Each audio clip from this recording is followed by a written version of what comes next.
I hope you're all sort of, this is the book which I think you're seeing this. Whiteboard. So as a matter of fact, one of the questions that was being asked in the class, which I really thought I would cover, but we seem to be running out of time and we have many topics to cover, is as I said, when multiple reactions take part for enzyme kinetics. And so when there are multiple substrates, or I will stop King-Altman unless you have any specific questions. As I said, that the King-Altman was just a technique to determine the kind of reaction. So when you want to do a V is a function of say A and B and maybe these are the substrates. If it is a reversible reaction, P and Q as well. What is the nature of this equation is really what King-Altman allows you. But before we discuss nature of the equation, we also need to have some idea of the kind of, and I will sort of very, very quickly go through this stuff, that is multi-substrate reactions and multi-product reactions, and just sort of briefly mention this to you. These are more in the nature of completion. I really don't want to go into detail because that's too much of enzyme kinetics. As I said, many topics would be covered briefly. I thought somebody would write a term paper on this. So essentially, when you have A to B, we call this a uni-uni reaction. Uni-uni reaction, obviously. And if you have, say, A plus B going to C, then we have it's a bi-uni reaction. Okay, and if it is A going to B plus C, that makes, B plus C, these are the terminology that is used, so please don't get confused.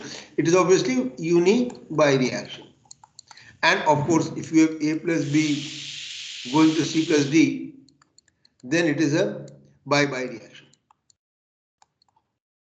So this is the terminology. You can have ter-bi reactions, uni-bi reactions, so all kinds of possible combinations, and these are some of the terminologies that are commonly used for defining reactions with multiple substrates. So if you have A plus B plus C, for example, which is very unlikely for enzyme kinetics, then you will have a ter, and if this is going to ter E plus D plus E, then you have ter-bi reaction, and so on, D plus E, and so on and so forth. So really, this is one of the kind of simple definitions, but you have to sort of remember that a uni-uni reaction simply means A going to B, and a bi-bi reaction is A plus B going to C plus D.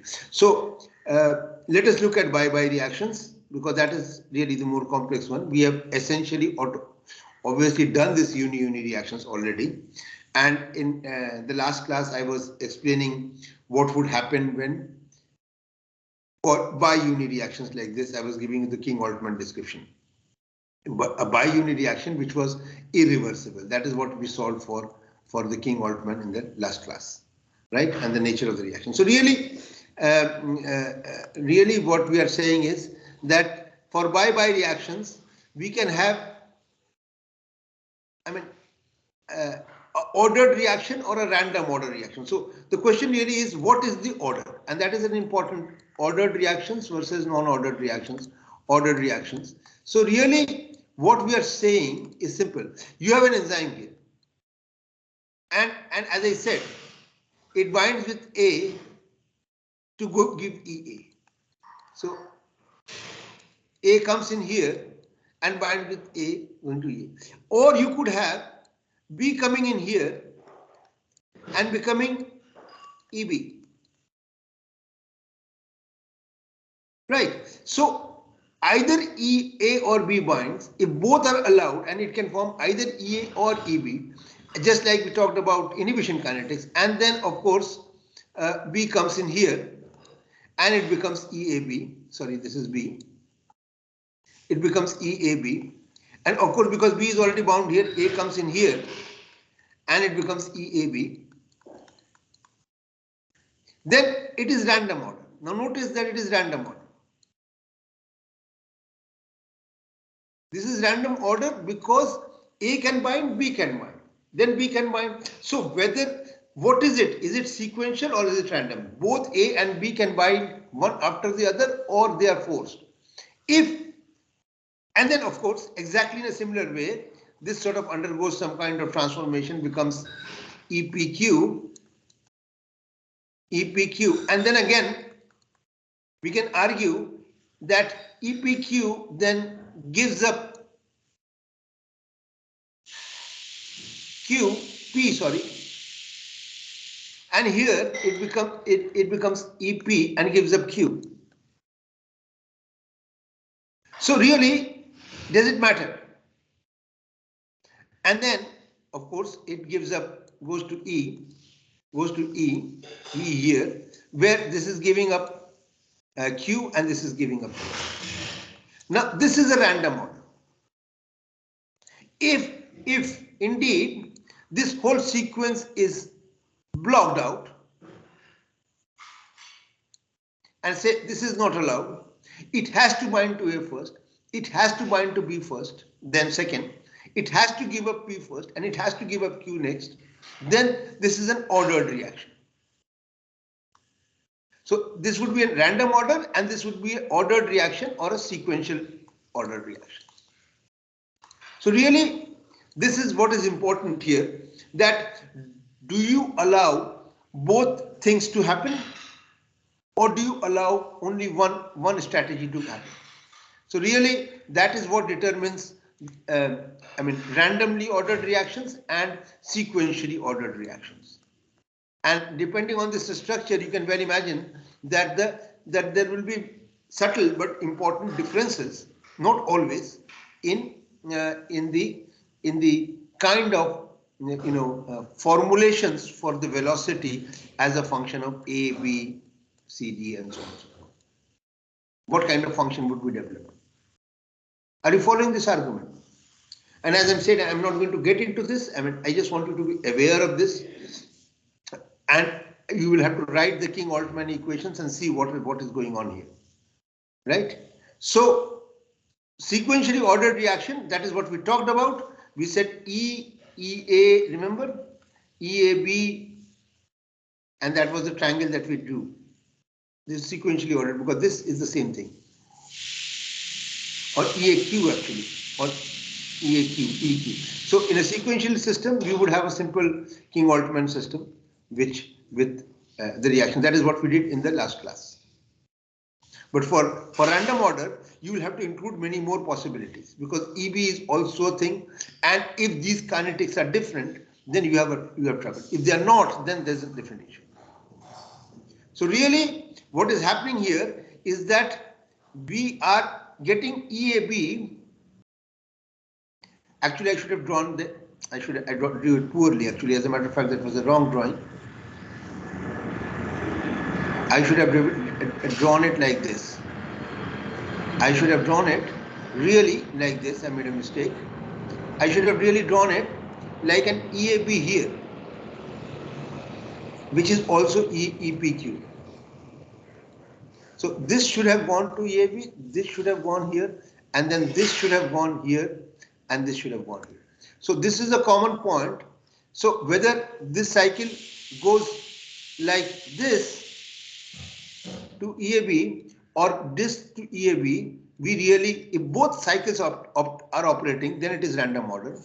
If only one is operating EAB, then this is random order. Similarly, the product cycle, if only one cycle is operating, then it is sequential. But if both cycles are operating, then it is a ordered set of reactions. So you can see that we have two ways to reach the main complex in a random order, but only one way to reach a random complex in an ordered reaction. That is all that I'm trying to sort of say.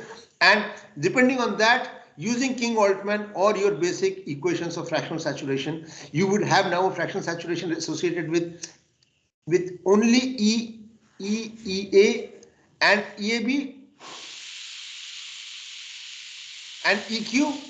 That's really what we are looking at, right? Or we would have all of them present. E, of course, is there. So what are the number of the E total What is it split into? Is it split into EA or as well as EB and so on and so forth? That really makes subtle changes to the form of the reaction that you develop.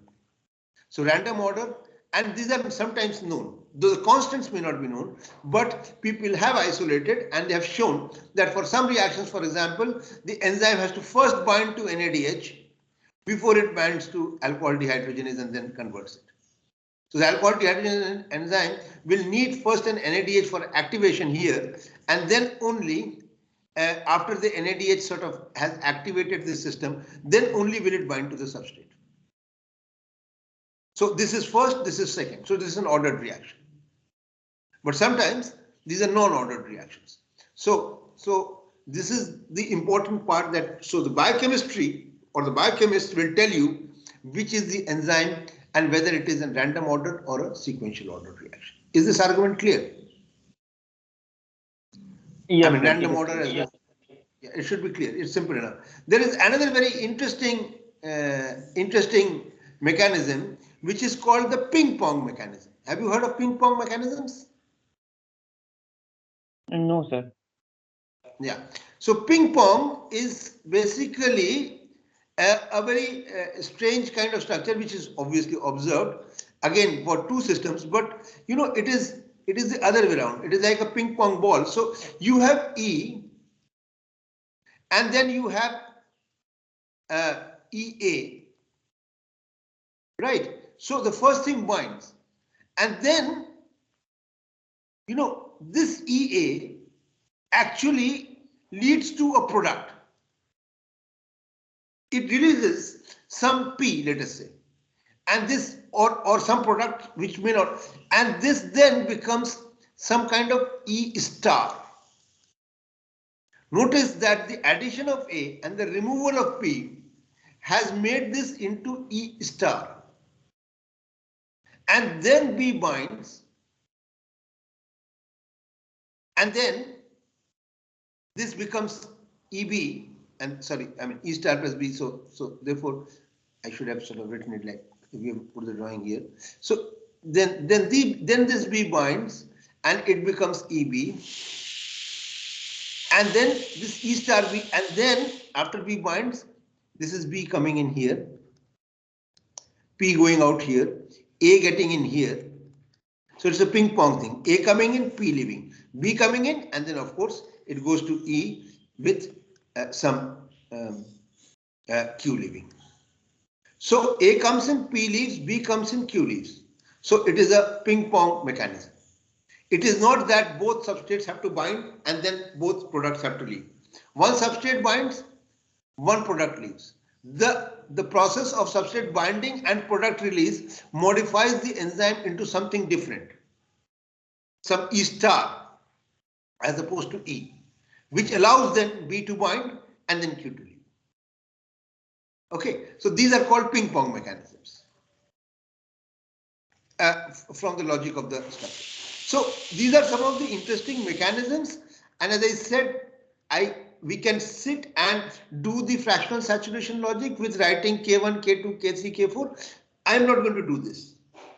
The reason I'm not going to do this is what I pointed out right in the beginning, that velocity as a function of A, B, C, D or PQ will have all kinds of K1, and these will have lumped parameters. I hope you understand this, right? Lumped parameters, I was talking in the last class also. I mean, I hope you know the difference between variables and constants. I mean, because if I give an exam and I ask you to sort of, as I said, I want you to write VM S, some VM star S star Km star plus S star, which means that this is a reaction for all practical purposes. This has only two parameters. Now Vm, Km, S star may have very different meanings from the actual substrate concentration of the free enzyme and the actual Vmax of the free enzyme and the actual Km of the free enzyme. If it is a reversible reaction, these things mean different things. And if it is, for example, internal diffusion, external diffusion, all these values change, or even as the inhibition kinetics. Remember, inhibition kinetics, we had a Km star, sometimes we had a Vm star. So all these are parameters which are not functions of S. I hope you understand this one, right?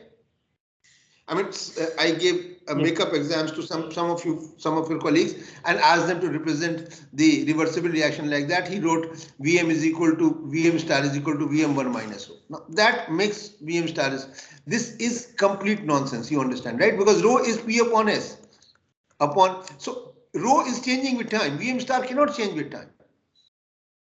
This is a variable. Rho is a variable because it is a function of P and S, and P is a variable. P is not a constant. P is S naught minus S upon S.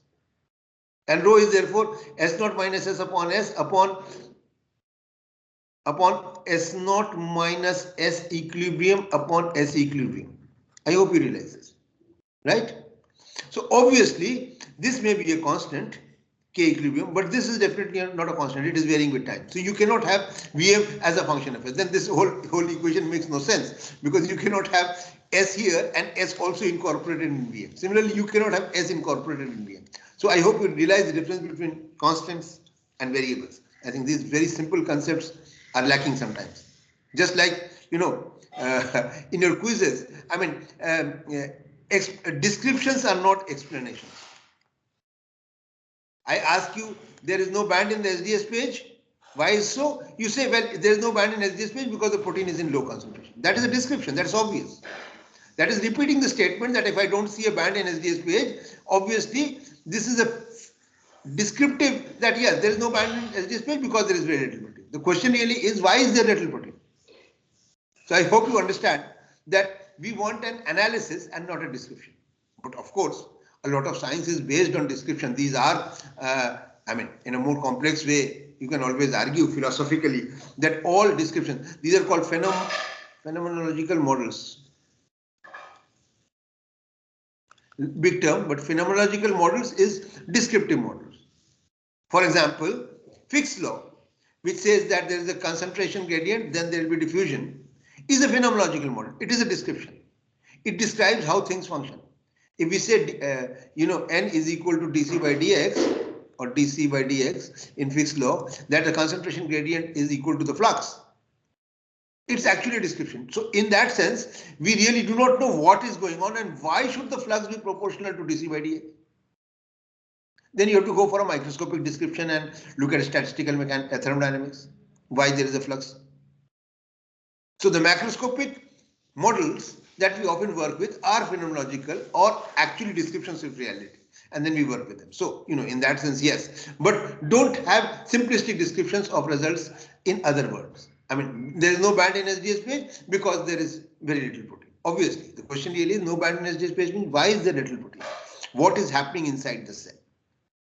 Got the point? So similarly, so two things, please don't give descriptions, and please don't, you know, please distinguish between constants and variables. You know, it is very easy to blindly do differentiation and integration and assume that you have learned the maths, but you know, it is more important to understand concepts and then apply maths. You blindly applying maths and saying that, you know, therefore I have understood the system makes no sense. So right, so therefore I will sort of remove this and sort of try to wrap this up.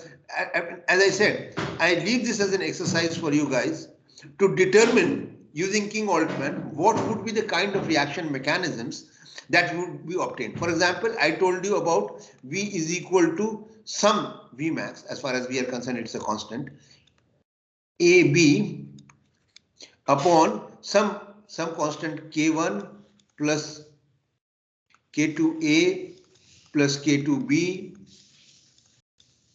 right, plus, sorry, K3 plus K4 AB. This could be one kind of form of equation. Maybe if it is reversible, it would become Vmax AB minus, by definition notice, PQ by K equilibrium, because this equation has to go to 0 at K equilibrium. So that's very interesting, that you will always get this kind of form for a reversible reaction. But I then don't know what is going to be there in the denominator. Will it be K1 plus K2A plus K2B plus KLAB?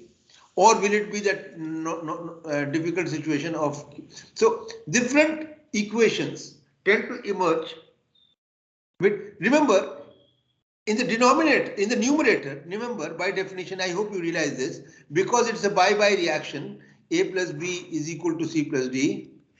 There is no way it could be reverse or non-reversible. There is no way you can have a numerator kinetics of K1A. Right? Remember, two things have to come together. So it has to be KAB. Numerator cannot have A terms and B terms separately. It will have to have AB terms, and similarly, if it is reversible, it will have to have PQ terms. So there is some amount of common sense also you need to realize the form of the reaction kinetics equation. But the denominator is under no such limitation. So you could well have K1 plus K2A plus K3 AB B plus K4 AB, but then you may well have plus K5 AP plus K6 AQ plus K7 what is it, BP plus K8 BQ plus K9 PQ. For all you know, you may well have K10 AB ABP and K11 ABQ. I do not know. That depends on the kind of relationship that we are generating. And these may or may not disappear if the reversibility goes away. Just like this would disappear if the reversibility goes away. So a very simple formulation for reversible reactions, for non-reversible, irreversible reactions would be some kind of formulation. Remember, for non-reversible reactions, C and D or P and Q, the products will not have a, they will not appear in the function. The velocity function will only contain the reactants and not any products. Are you following what I'm trying to say without the maths? Because I'm trying to sort of push the non-mathematical conceptual points here. Or is it becoming too general and too diffuse? No, sir, we are understanding. Yeah, understanding, right.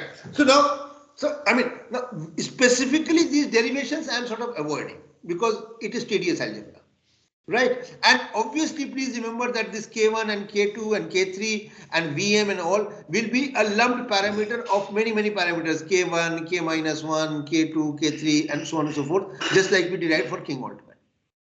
So this is the kind of practice you need to go back and do. Just set up simple reactions, preferably non-irreversible reactions. Reversible reactions will be very boring and tedious. I wanted to go back and do this. And because these parameters are impossible to measure, really what you have to measure experimentally is these parameters. Now, obviously determining these parameters will allow you to find out the equation, but often these parameters are also rather irritating or difficult to measure. So the other thing that we also often do is the thing that I'm sure you would have done, which is linearizations and approximations. You have done this linearization and approximation? आप लोगों ने पहले किया हुआ linearization? हाँ? तो सबसे obvious linearization बताइए हमें. सबसे obvious linearization is based on the Taylor series, right? Yes, sir. So whenever you have a function y is equal to fx, and you know that at a particular point y naught, at a particular point x naught, y is equal to y naught.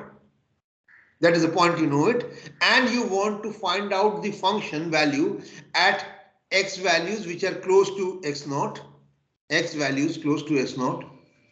And what if you want to find out, if you have x value close to x naught and you know y naught, then you really want to know what is y, right? That is the essential argument, right? So what do we get? What is the basic Taylor series expansion? Y minus y naught. क्या है बताइए भाई, थोड़ा कुछ तो बोलिए. Y is equal to y minus y naught सीधा लिख रहा हूँ, या फिर आप लिखिए y is equal to y naught, which is okay if you want me to rub it out.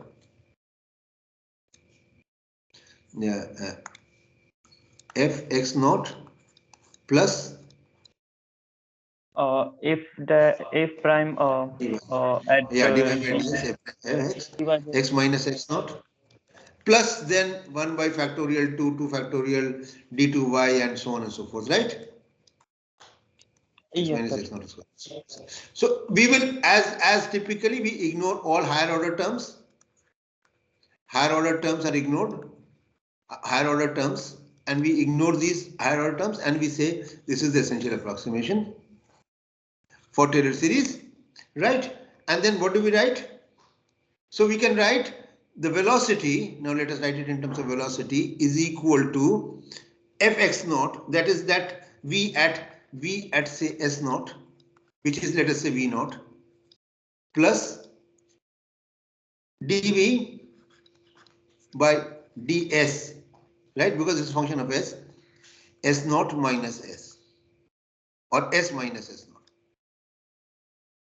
right? This is the Yes, sir. essential approximation, right? So at s, at v, that v at s will be where v naught is actually, v naught is nothing but v at s naught, right? Essentially this is the basic argument, and obviously you can see that we can write this as,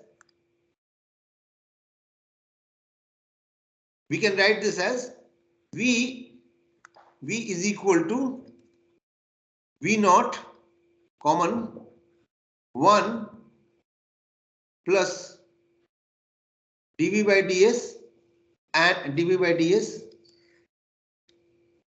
okay, by v naught, okay, and then s minus, or actually we should write s naught minus s, but I hope you understand it's the same thing actually. S naught minus s to be make it look more convenient, upon s naught, and then we can divide this by s naught. Does that make sense? Yes, sir. Yeah, which really becomes equal to v naught 1 plus, and remember this is a familiar term. What is this? EV by S, right? Into, this is delta S upon S naught. Okay, so another way of putting the Taylor series in terms of our elasticity coefficients, dV by ds upon V naught by S naught. dV by ds at obviously V is equal to S, at S is equal to S naught. Is this argument clear? Yes, sir. Till now clear. Yeah, and of course, we are talking about multi-substrate reactions. So we could be a function of, S1, S2, S3, and so on, and Si. So we can quickly expand this to represent it like this, which is, so we can write it as in terms of partial derivatives. So we can write v is equal to, I mean, we should actually have written it as a partial derivative. We should have written it as v naught 1 plus dv by si, right, upon vi by v by si into delta si upon si naught, and then we should have actually summed this over all the values, right? So we should have summed this over I is equal to 1 to n with different i's. Suppose we have S1, S2, S3, 3 substrates. Then obviously we will have V is equal to V naught 1 plus, and now we can have different substrates. I equal to 1 to n, whatever substrates, and E V by Si, different E by, and delta different SIs upon S naughts, Si naughts. Does that make sense? Yes, sir. Yeah. So this is the whole argument. So this is the Taylor series approximation or Taylor series linearization of a function which has multiple substrates around V is equal to V naught, which V naught is equal to F at Si naught, S1 naught, S2 naught, S3 naught, and whatever. So if you know the values, then you can do this. So let us actually, saying this, doing this maths is actually, I've realized, very meaningless. Can you solve this problem? Can you solve a problem? For example, let me do the simplest problem that we have approached, and I think I'm sure you would have forgotten. So therefore, let us do it. So let us take a substrate going to product and close to equilibrium. Suppose I have going to substrate going to product, and this is close to equilibrium. Let us see how much you remember. Close to equilibrium, because and they are far from saturation. So K and V max values I'm not letting you know.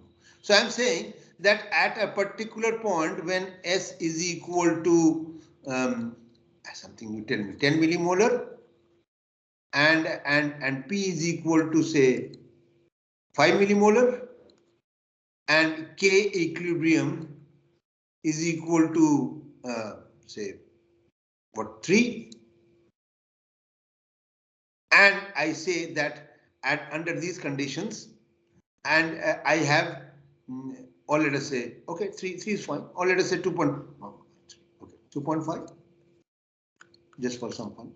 Now and at these conditions S is equal to 10 and P is equal to 5, I measure my velocity. My velocity is say 20 millimoles per minute, whatever. Now tell me what would the velocity be at S is equal to 11 millimoles. So what is the velocity at S is equal to 11 millimoles? If the velocity at under these conditions is 20, so the question is what is the value of V at S is equal to 11 millimoles? How do you do this? Now let us see whether you remember your stuff. What was the reversible Michaelis-Menten kinetics? What was the elasticities? What was the elasticities? Do you remember your elasticities? Sir, dV upon ds. EV upon S क्या था? हाँ भाई, let us hear you out. So sir, dV upon ds upon V upon S. वो तो ठीक है, वो तो ठीक है, वो तो ठीक है. हम एक्चुअली एक्सप्रेशन चाह रहे हैं. आप लोग भूल गए हो ना?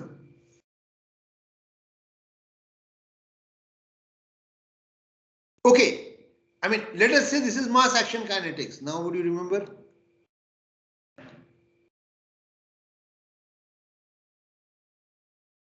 I told you about mass action kinetics, I told you about enzyme kinetics, and I showed that the saturation term becomes negligible when you are close to equilibrium. So give me an approximate mass action kinetics.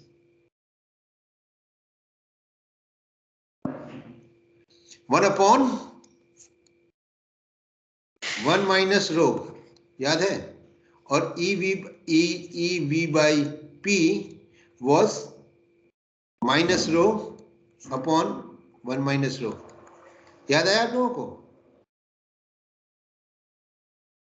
नहीं. भाई ये तो बड़ा मुश्किल है, आप लोग class भूल जाएंगे तो. So EV by S for mass action kinetics, of course there is a plus term there with the saturation term, but let us say they are far from saturation, and so we can use this mass action kinetics. Now EV by S is 1 upon 1 minus rho, and EV by P is minus rho, because the sum of these two is equal to sum of these is equal to 1. Do you remember these expressions approximately? याद आ रहा है आप लोगों को थोड़ा बहुत? So now what is 1 upon 1 minus rho? What is this value equal to? 1 upon 1 minus, what is rho? P by S upon K equilibrium. तो इसको मैंने 2.5 कर दे दिया. P equilibrium, K equilibrium is equal to P at equilibrium upon E at equilibrium, right? S at equilibrium. Let me take this as 1 by 3. Or let me take it as 0.4, whatever. Let us take it as 0.4.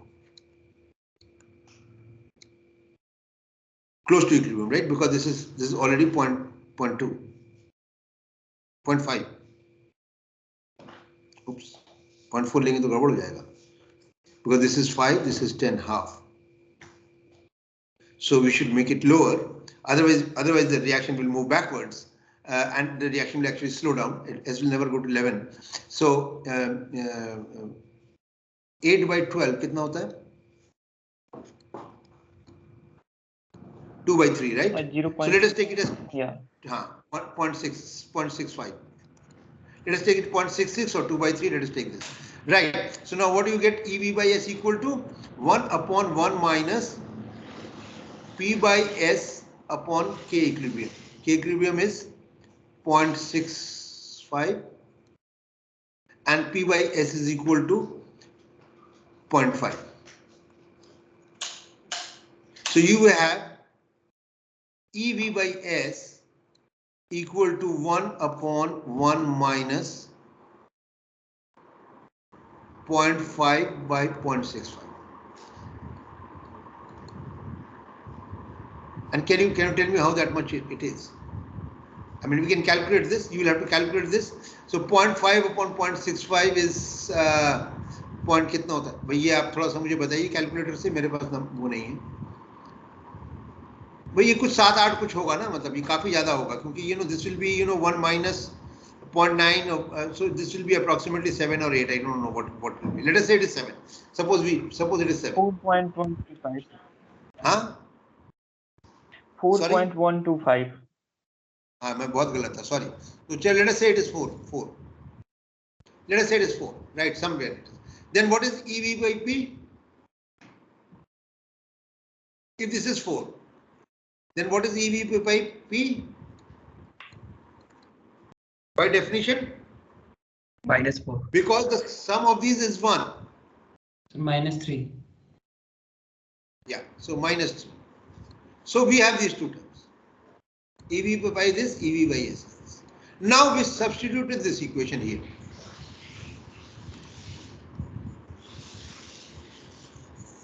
Substitute करिए, क्या होगा? So what is this now? Therefore, V is equal to V naught. How much did I write V naught as? Some 20 I wrote, right? 20 Yes, V naught. I wrote 20. Yes, 1 plus, I forget nowadays, hai na? 1 plus, and now this is EV by S. That is 4. 1 plus 4 into delta S by SI, which is 1 upon कितना लिया था 10. 10. Right? Delta S is 1, 11 में ना, minus 3, and what is delta P by Pi, and delta P will be 1 also because S is going to P, right? So delta P is 1 but P is 5. So minus 3, 1 by 5. Does that make sense? All of you? Yes, Hello? sir. ये negative है और ये delta P by Pi है. And notice that therefore this will be 1 plus 0.4 minus कितना है ये? 3 by 5 is 0.6. This will be 0.8. And so the reaction rate velocity will become equal to 60 as a first. So as you move closer towards equilibrium, because remember S is 10, then it has gone to 11, then it will go to 12, and at 12 the reaction rate will be 0 because I told this as 0.65. So as it goes from 20, it will fall to 60. So this is a approximation of the velocity around 10 as it is moving forward and hence slowing down. This is the linear Taylor series linearization. All of you with me till now? Yes, sir. Is this clear? Yeah. Okay. So there are other linearizations. So I just wanted to do this one, but let us do the other one. Let us do it for the same problem. What are the other linearizations you know about? Or approximations that are linearizations? I hope you're familiar with them. What about the power law approximation of a function around a point? What about the power? This is also used in biochemical network theory. I have you studied a biochemical network theory? No, you people will study it next semester, right? Biochemical networks. Perhaps we Network don't theory. have a course. Yeah, but you have heard of the power law approximation? Power Sir, law approximation क्या है? Y is equal to fx at around y naught is equal to fx naught, and we want to find out around this. We approximate this by some constant, say alpha x raised to the power of e by x, or rather if we say v is equal to fs is approx or si, many si's, this is equal to alpha pi, now obviously si raised to the power of e v by si. ये आप लोगों ने सुना हुआ है?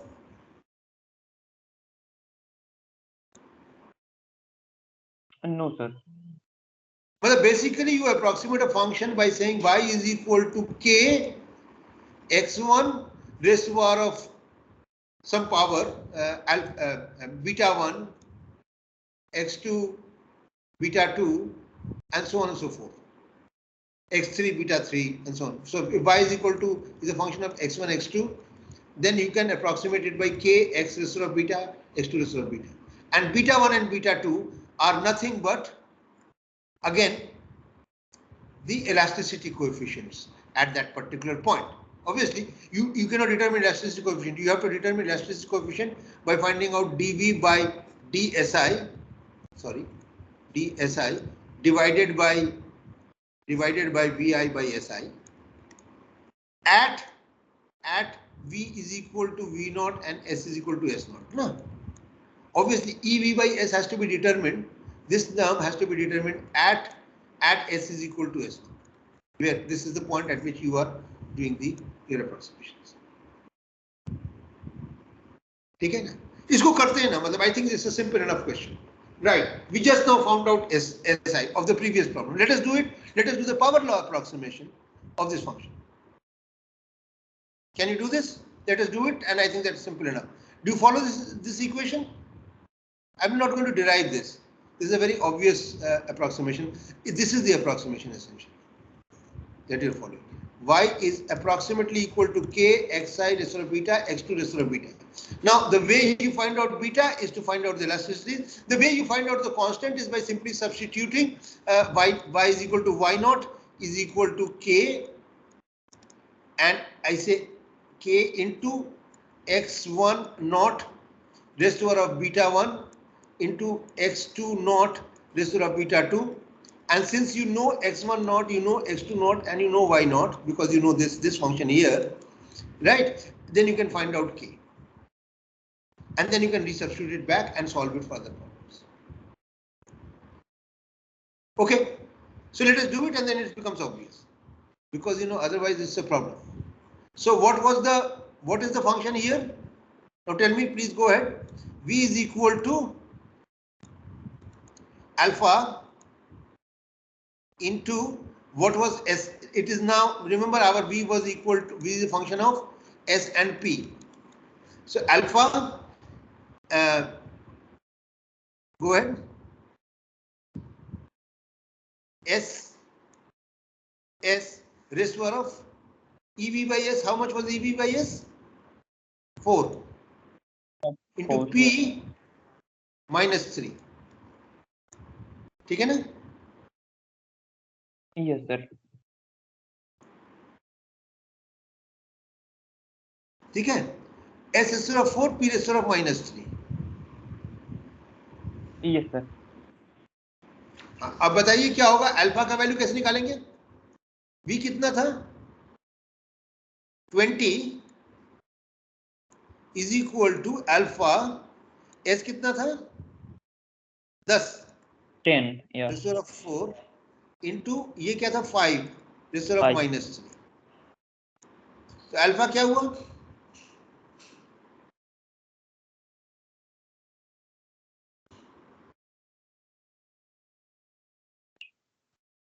ये मैं नहीं कर सकता हूँ. This is 1 by 25. This is 10,000 or whatever. 10 of 4. 1 by 4. So 0.25. Alpha का वैल्यू क्या है? 1 by 4. भाई ये थोड़ा अजीबोगरीब नहीं लग रहा है मुझे? Are you sure? सबका आ रहा है 0.25. Yes sir. मैं नहीं है. ये इसको टेंसर 4 और ये f को यहाँ पे नीचे कर दीजिए. ठीक है ना? हो गया ना? Done. Okay. So now substitute it and find out. Tell me what is the values. So what is v? So therefore इसको मिटा दूंगा. Can you please tell me? Okay. Can you tell me now? Therefore v is equal to 0.25, 11 to the this power of 4 और ये हो जाएगा. ये क्या था? 5 क्या था?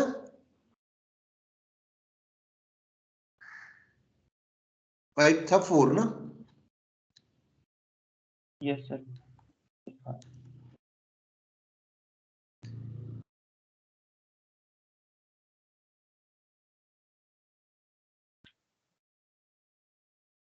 Is this okay? I don't know whether I did it correctly or wrong.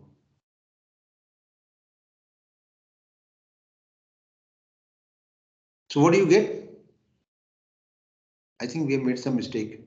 I might have made some mistake. Anyway, doesn't matter. Let us see what is the number you're getting.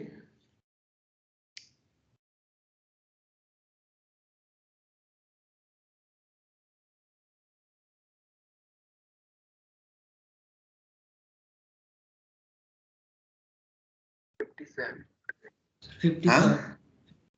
Yeah, that is what my problem is. So you see that power law approximations are very poor when we are under certain conditions, and this is what I wanted to point out. So this approximation actually is very useful under certain circumstances and not under certain circumstances, especially when these numbers are large.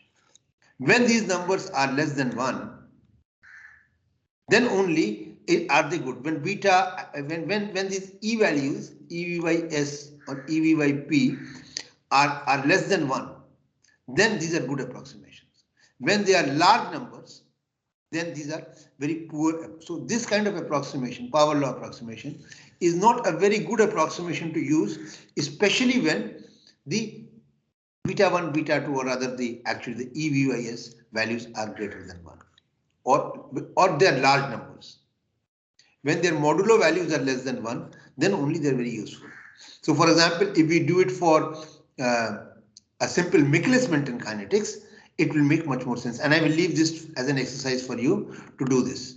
So take Michaelis-Menten kinetics, take simple Michaelis-Menten kinetics, V is equal to as an exercise, Km plus S, and find out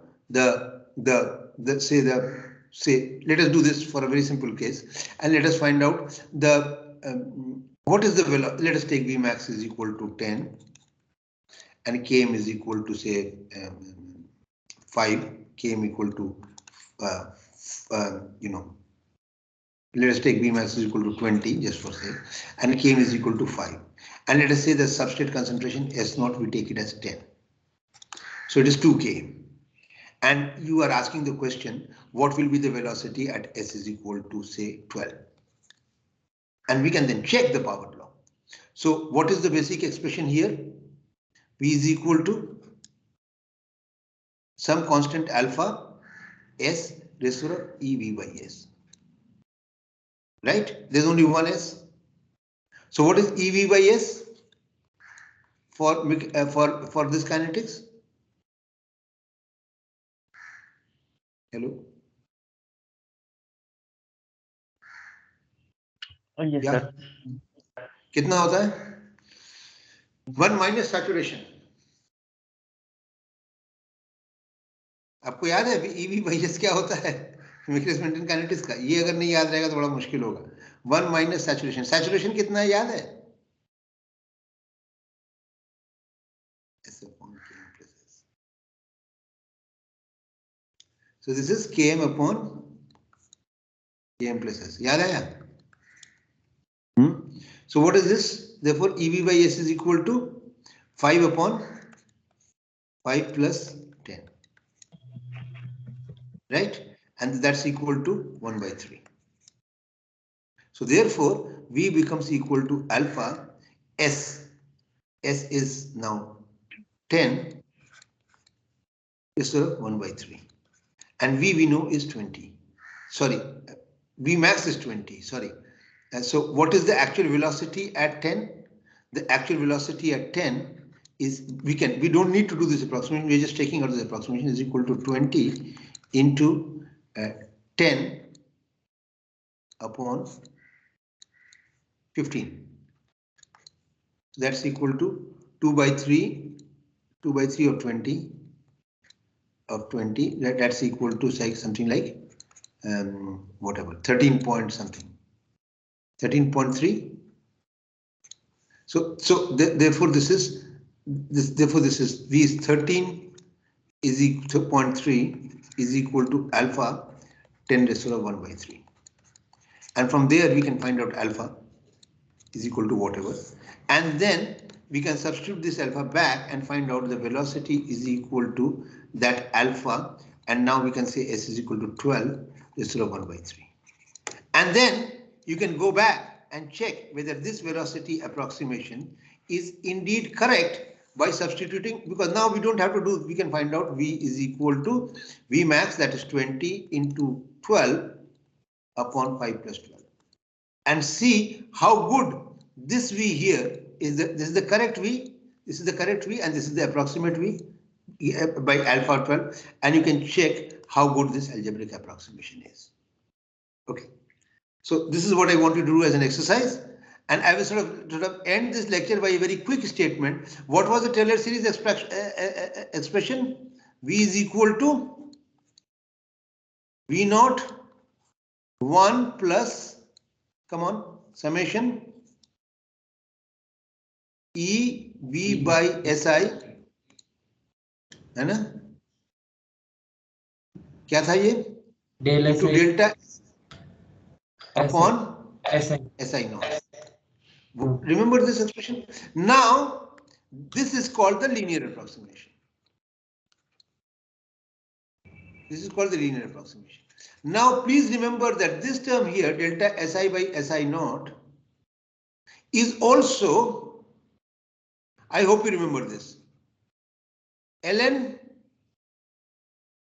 SI by SI naught, S naught, SI naught, S by SI, for right, is approximately equal to this, right? Delta S by SI. I hope you remember the ln 1 plus S expansion. So this is true, and so we substitute here and say, we call it the Lin-log approximation is nothing but V is equal to V naught. I'm trying to sort of end the class quickly.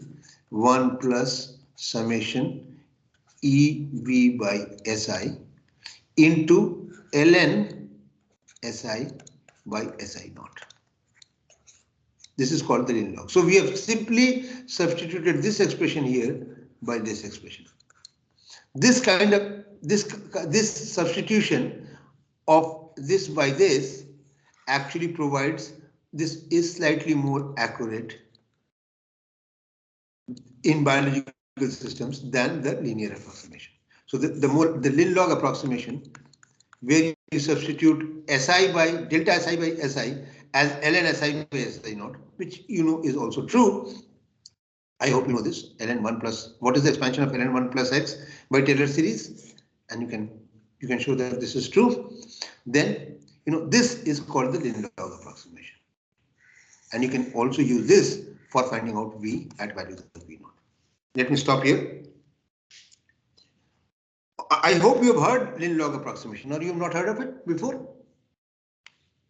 Yes, sir. We know. We have heard. So ये तो पता है आपको ये Lin-log.